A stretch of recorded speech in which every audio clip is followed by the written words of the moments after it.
También nos damos un espacio para una visita internacional. Estamos muy contentos de saludar aquí a Ricardo Rafael, él es escritor y periodista mexicano. Ricardo, el gusto de saludarte, el gusto de tenerte aquí. ¿Cómo estás? Les agradezco muchísimo a los dos este privilegio que me presten a su audiencia y esta conversación para contarles del libro que estoy trayendo a presentar en estas fechas justamente en Argentina. ¿Qué te trae por Buenos Aires? Y te pregunto primero, antes de ingresar a la charla sobre el libro, ¿tu primera vez en Buenos Aires? Es mi cuarta ocasión bueno, y siento que han sido pocas. Ah. La verdad es que disfruto muchísimo, tengo muy buenos amigos acá y pues quien me trajo fue la editorial Planeta, que con un libro que se publicó el año pasado en mi país, en México, y que está llegando a librerías justamente en este momento. Y lo voy a presentar la semana próxima, el martes próximo, en la Usina de la Cultura, ahí en la calle Nicaragua. Se llama Fabricación. Y es una historia mexicana, pero yo diría muy latinoamericana y en más de un sentido quizá global. Totalmente, de eso te quería preguntar. El título ya habla, bueno, efectivamente de algo pergeniado, de algo producido, de una fabricación. Que, si tuvieras que, es una trama muy sinuosa, con mucha complejidad, en donde intervienen un montón de actores y actores del poder. ¿Qué te llevó a escribir Fabricación? La sorpresa frente a un personaje muy conocido en México. Yo creo que en nuestra región no hay personaje más noble y más respetado que la madre de un desaparecido, en este caso la madre de un secuestrado, de un asesinado, que fue abrazada fuertemente por los medios de comunicación, por la política, una mujer que recibió el Premio Nacional de Derechos Humanos, que fue candidata a jefe de gobierno en la Ciudad de México, muy influyente en la política de seguridad. Su nombre es Isabel Miranda de Wallace. Y pues después de verla crecer como un globo aerostático, pasan los años y de pronto se empieza a producir información que advierte o que me advirtió hasta 2018, hay que decir, esto habría ocurrido en 2005 hasta 2018, que se trataba de una impostora. Me costó mucho trabajo creerlo, era enfrentar a pues una víctima y cuestionarla sobre la legitimidad de sus motivos. Era tan importante en ese momento que ya nadie se había metido a observar si realmente el hijo había muerto y había desaparecido. Cuando me empieza a llegar información y publico una columna, esto es la vida real como periodista, una columna exhibiendo esta información, ella pide derecho de réplica y yo en ese momento conducía un programa de televisión en la noche, en televisión pública nacional a las 10 de la noche y le digo, venga y deme la réplica en el programa.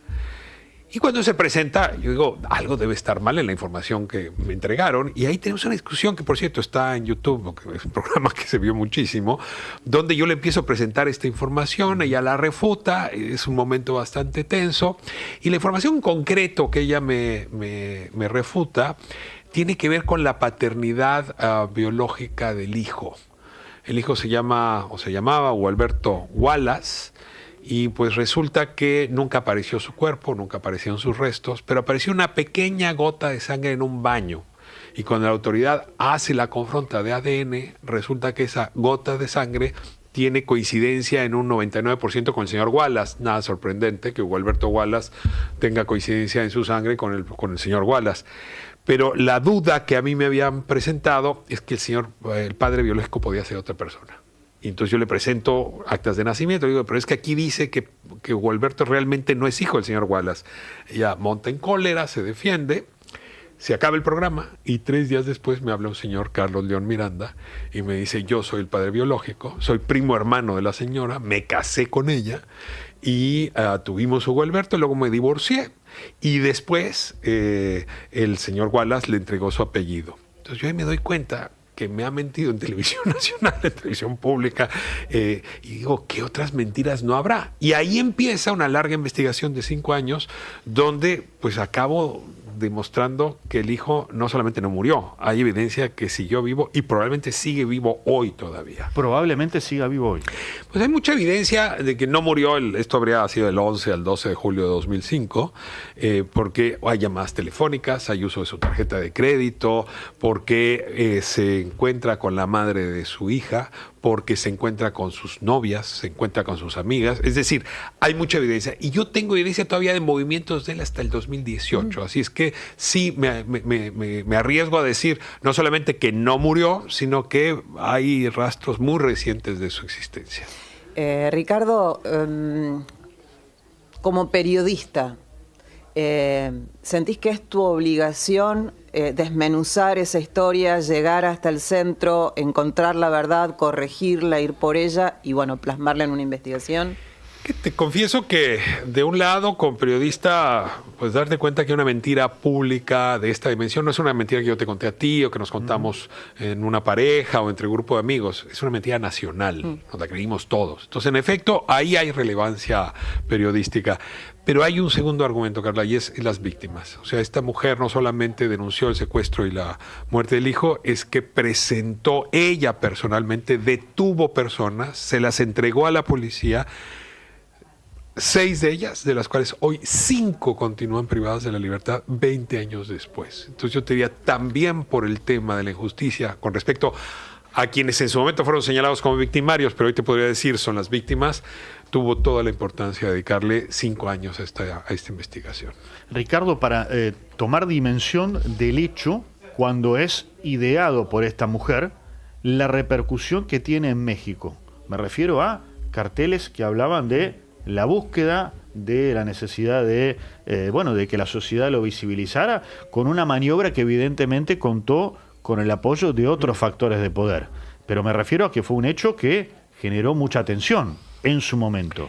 Ella es una mujer, bueno, siempre es complicado utilizar el tiempo verbal. Hay que aclarar que ella aparentemente murió al día siguiente que se publicó el libro. O sea, el libro se publicó el 7 de marzo del año pasado y el 7 estaba circulando ya y el 8 apareció en redes sociales su muerte. Entonces voy a utilizar, el tiempo verbal pasado.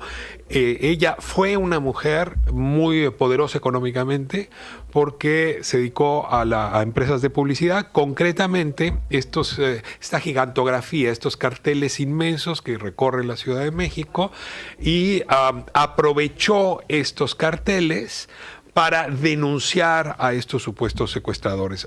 Me atrevo a decir, estas personas fueron juzgados en el alto tribunal de la gigantografía. Se les presenta como culpables y en ese momento los medios de comunicación no supimos qué hacer. Pensemos que había entonces una serie de secuestros, muchos secuestros en la Ciudad de México. Había mucha insatisfacción de la población con respecto a la eficacia de las autoridades. Entonces, que de pronto se apareciera una mujer, una madre coraje, absolutamente, que estaba dispuesta a fustigar al poder público, a denunciar estos hechos, pues inmediatamente la cargamos los medios y después la cargaron los políticos y luego el Poder Judicial. En eso estamos hermanados y bueno, las historias de Latinoamérica tienen mucho en común, pero aquí hubiera pasado lo mismo. ¿Recordás, Carla?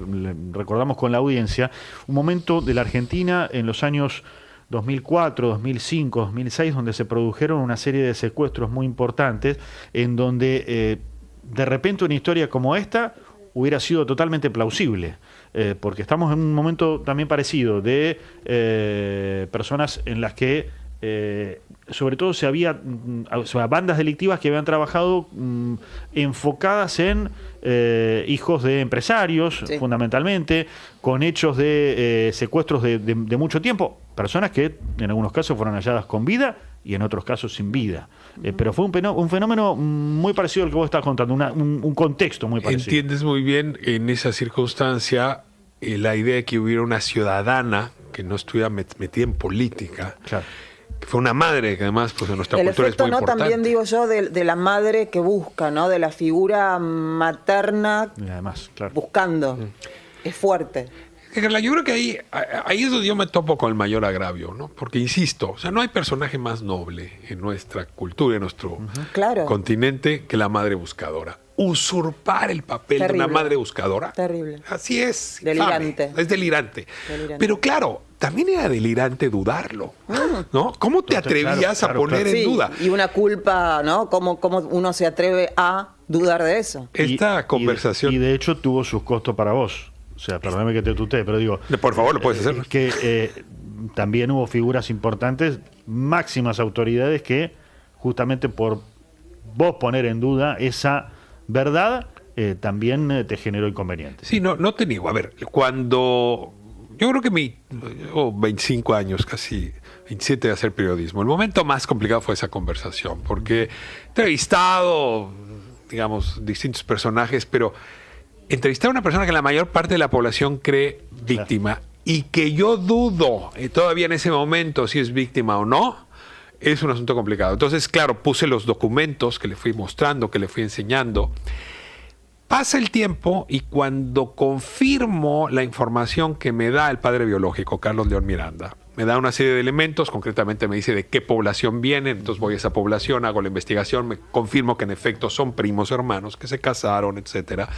En ese momento escribo un artículo largo, una revista semanal que salía en México, y me contesta el que había sido presidente de la República cuando el ascenso de Isabel Miranda, que es el presidente Felipe Calderón, y justamente su mensaje, palabras más, palabras menos, dice periodismo mezquino, vil, que no sabe respetar a las madres y su dolor.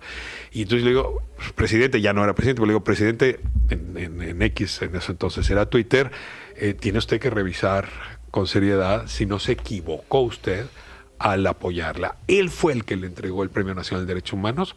Él fue el que se convenció que su partido no tenía candidatos para ganar la gubernatura de la Ciudad de México y que por lo tanto tenía que sacar a una mujer de la sociedad civil con gran reputación para presentarla.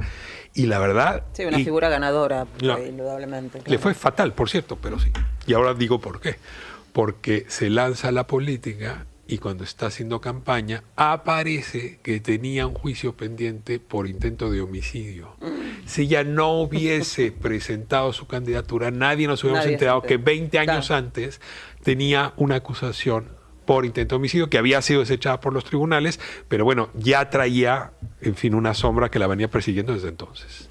Estamos conversando con Ricardo Rafael, él es autor de Fabricación, este libro de Seix Barral, que por supuesto pueden conseguir aquí en las librerías de la República Argentina. Veíamos, ahí estamos en el streaming, la gente que está siguiendo a través de YouTube puede ver la portada, y justamente en la portada estaba uno de los elementos icónicos, ¿no? Estos carteles propios de esa época, en donde justamente, bueno, se exhibía esta verdad, la verdad que planteaba esta mujer, que efectivamente no se correspondía con los hechos. Ahora, hoy siguen existiendo estos carteles, sí, pero ha habido una evolución. Hoy es probable que alguien pueda ser igualmente juzgado nada más que en las redes sociales o en la información que surge. Y en ese sentido, el texto que hasta ahora pareciera ser una historia mexicana, que en efecto tiene algunas conexiones, nos lleva a la siguiente plano de reflexión, que es cómo se construyen las noticias fabricadas. El fake news que hoy nos tiene tomados, y qué fácil es cuando una información confirma nuestros prejuicios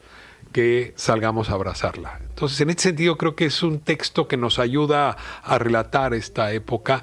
Lo decías muy bien hace un momento, Carla, cuando el poder mediático, el poder político y la justicia conspiran para engañarnos, y nosotras no estamos vacunados para enfrentarlo, ¿no? Hacemos una breve separación y seguimos conversando aquí con Ricardo Rafael, el autor de Fabricación, este libro que, como decíamos, editó Seix Barral en la República Argentina, que pueden, por supuesto, conseguir en las librerías. Seguimos con segundo round hasta las 18:45, una breve pausa y ya volvemos. Soy nacional.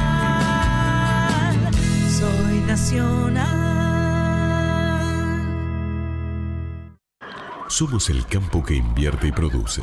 El que espera junio para hacer los mejores negocios. Somos innovación, tecnología y futuro. Somos Agroactiva 2026, edición Banco Nación. Una muestra de lo que somos. Del 3 al 6 de junio, Armstrong, Santa Fe. Llegó el Mundial y es tiempo de Viñas de Balbo. Un brindis en cada gol, una bandera en cada casa y la camiseta tatuada en el corazón. ¡Vamos Argentina! ¡Vamos Viñas de Balbo! ¿Buscas un lugar para estacionar en el microcentro? Estaciona en el mejor lugar.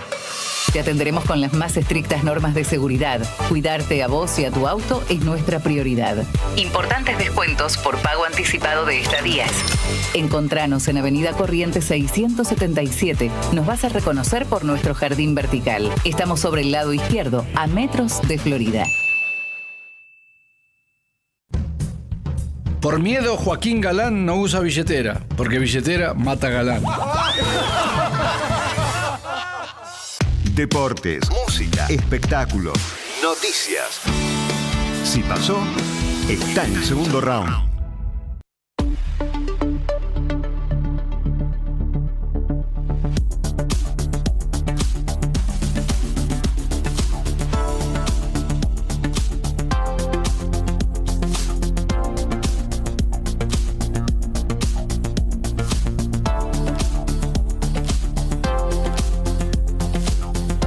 ...23 minutos han pasado de las 6 de la tarde aquí en la República Argentina. Carlita, ¿actualizamos los datos del tiempo? Sí, claro que sí. Frío en esta capital ahora. 9 grados 9 décimas. Va bajando de a poquito. En la temperatura no hay pronóstico de lluvia, sí de poquito sol. Bueno, le preguntamos aquí a Ricardo Rafael cómo lo trata el frío de Buenos Aires. Pues lo que pasa es que tienen bellísimos abrigos. Entonces me compré una campera que me tiene felicísimo y con eso le he librado bastante bien. Está muy bien. Claro, ya están transitando la primavera, época de mucha lluvia. Es una cosa rara porque tendríamos que sufrir ahora mucho calor. Ajá. Y no hubo calor porque la lluvia viene golpeando desde durísimo. El mes de febrero. No dejó de llover. En fin, es que estos climas están... Arranca lindo el día y después llueve. Sí. Nos decías, Ricardo, que en una historia fabricada hay efectos y consecuencias graves porque se involucra a personas que no tienen que ver con hechos que se le adjudican. Y nos decías que en esta historia, la que vos contás, que refiere a un hecho real de la historia mexicana, hay personas que no han recobrado su libertad.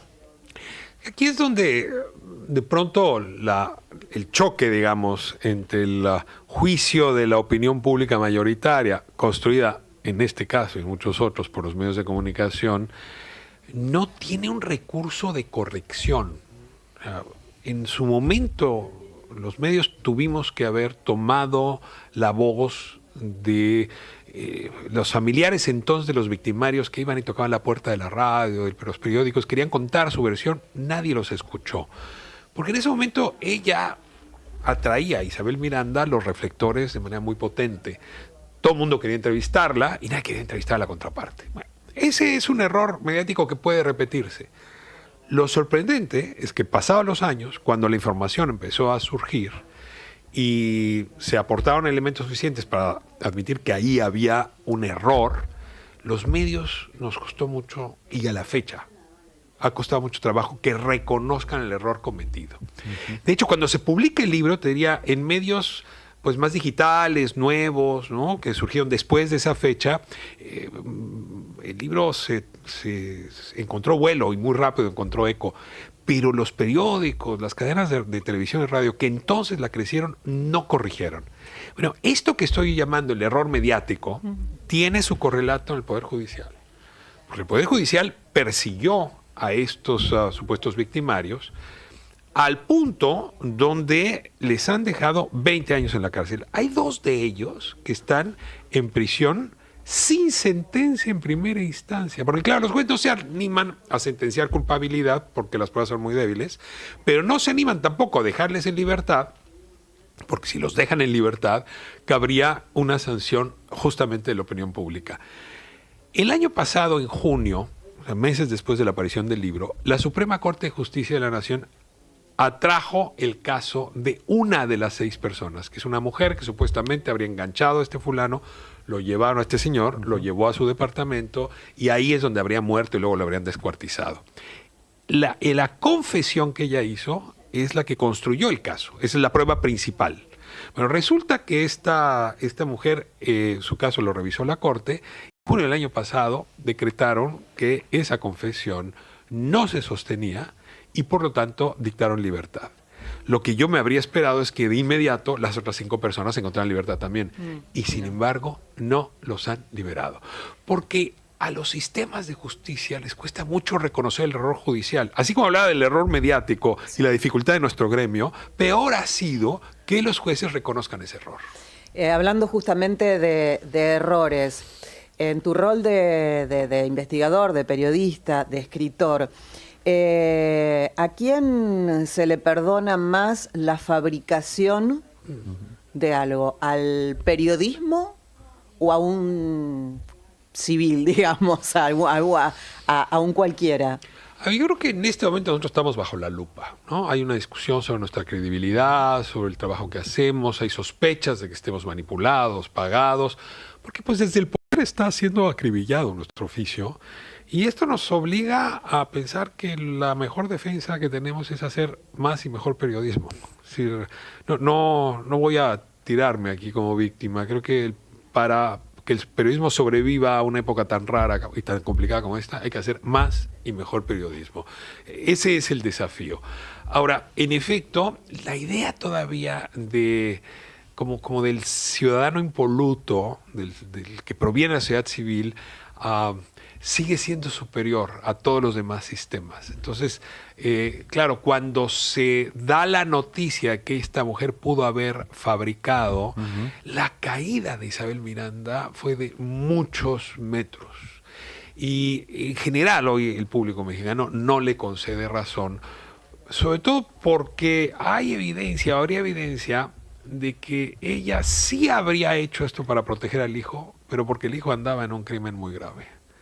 O sea, la razón por la que inventó el secuestro y la muerte, que supongo que habrá una pregunta sobre el tema, tiene que ver con pues un elemento de la teoría penal. Uno fabrica un crimen cuando quiere esconder un crimen mayor. Claro. El crimen que quisieron esconder era mucho mayor. Y ahora que hay evidencia de ese crimen mayor y de que el engaño que ella propició, pues sí ha hecho un ruido enorme. Al punto donde, insisto, pues ella ya no estuvo ahí para defenderse. Simplemente su voz se apagó al día siguiente que el libro se publicó. Y te preguntaste seguramente también por la personalidad, porque alguien que de repente, quiere encubrir un hecho grave, lo hace por su hijo, pero la personalidad, algún trastorno psiquiátrico, alguna cuestión que hiciera que de repente alguien que pueda pergeñar, porque no es una pequeña maniobra, no es algo que no tiene consecuencias. No, porque en efecto ella pudo haber dicho, lo secuestraron, lo asesinaron y ya. Y de esa manera protegerlo de quienes venían persiguiendo al hijo.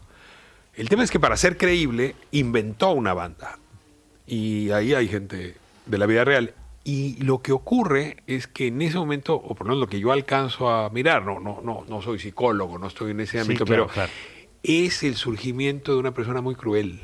La manera como torció la evidencia, como quiso conseguir las confesiones, que fue participando en actos de tortura, sí te habla de una gran crueldad. Crueldad que normalmente se expresa cuando tienes todo el poder. Y es que esta mujer lo tuvo. O sea, cuando alguien tiene tanto poder que literalmente puede entrar a las cárceles, puede torturar, puede declarar, entonces de pronto la crueldad que estaba ahí, seguramente, quién sabe desde qué edad, aflora de una manera absolutamente perversa. Entonces, tienes razón con la pregunta. Puede dar rienda suelta. Pasamos de la madre coraje que defiende al hijo a la madre cruel, o a la persona cruel que con tal de hacer creíble su versión puede llegar a extremos inenarrables. Ricardo Rafael, periodista, escritor mexicano, ha sido un gran placer. Desde ya todos invitados a leer Fabricación, este libro de Seix Barral, que veías vos con mucha satisfacción, te veía en alguna publicación, observar que ya estaba en las vitrinas aquí en las librerías. Sí, me tiene muy contento. Pues es que de pronto pasar a una librería que tiene, mira que aquí se lee mucho, y que el librero me ha dicho, aquí lo tengo su libro, hombre, me hizo. Fue el día que llegué a Buenos Aires, me puso muy de buenas. Ha sido un gran gusto y ojalá te tengamos una vez más por aquí. Aquí estaré. Muchísimas gracias a los dos. Muchas gracias, por favor. Muchas gracias por este privilegio. De vuelta con la información precisa. Segundo round por Nacional.